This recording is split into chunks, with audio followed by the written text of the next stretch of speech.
Have you ever felt like your life isn't really yours anymore? Like you're constantly running around for everyone else, saying yes to every request, every demand, every favor. And yet, at the end of the day, you're left feeling empty, exhausted, and unfulfilled? What if I told you that one single word could change everything? A word so small, yet so powerful, that it could give you back your time, your energy, and even your life. That word is no. This is the story of Michael, a kind-hearted man living in New York City. Michael was the type of person everyone relied on. If a friend asked him to come to a late-night party, he said yes, even if he had important work the next morning. If his boss handed him yet another project outside his responsibilities, he said yes, even though he was already drowning in deadlines. If his neighbor asked to borrow his car for the third time in a week, Michael said yes, without a second thought. To outsiders, Michael looked like a hero, always available, always helpful, always saying yes. But the truth, Michael's own life was falling apart. His dreams were slipping away, his health was deteriorating, and his happiness was fading day by day. The breaking point came one evening. His daughter had a school performance, something she'd been rehearsing for weeks. She wanted her dad in the audience, cheering her on. But just before he left the office, his boss dumped another last-minute assignment on his desk.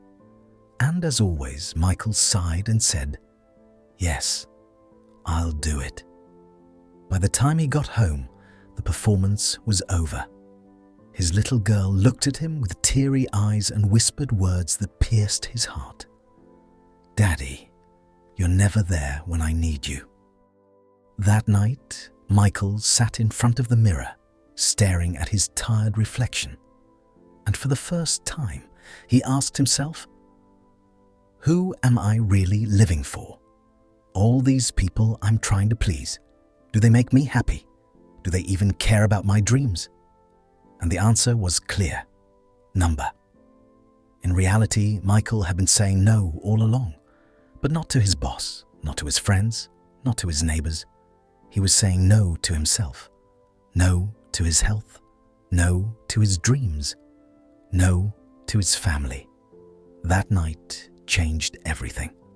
Michael made a decision. From now on, he would take back control.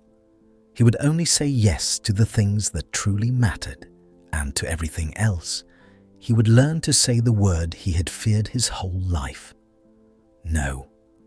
The very next day, the test came. His boss leaned over his desk and said, "Michael, I need you to stay late tonight." The old Michael would have instantly nodded, but this time he paused, took a deep breath and said calmly, "I'm sorry, but I can't. I have a commitment with my family." The room went silent. His boss raised an eyebrow, but Michael didn't feel guilty.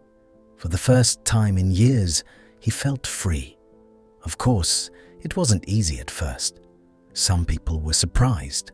Some were even upset. A few friends stopped calling him because he no longer said yes to every random plan. But slowly, Michael's life began to transform. He had more time, more energy, more peace. He started going to the gym and rebuilt his health. He began spending quality time with his daughter, the kind of moments that truly matter. He even launched a side business he had been dreaming about for years. Most importantly, Michael regained something he had lost long ago: his self-respect. He realized a simple truth. Every time he said no to something that didn't matter, he was actually saying a bigger yes to something that did. A yes to his dreams, a yes to his family, a yes to the life he truly wanted. And here's the lesson for all of us. Saying no doesn't make you selfish. It makes you strong. It means you value your time, your energy, and your priorities. Think about it. Your time is limited. Your energy is limited. Your focus is limited. If you waste it on every request, every distraction, every obligation, what's left for the things that actually matter? Life is like a blank canvas. If you let everyone scribble on it, you'll end up with a messy painting that makes no sense. But if you choose carefully what to include and what to leave out, you'll create a masterpiece. The most successful people in the world are not the ones who say yes to everything. They are the ones who have the courage to say no to the wrong things, so they can give their best yes to the right ones. So ask yourself, how many times have you said yes when deep down you wanted to say no? How many dreams have you sacrificed just to avoid disappointing someone else?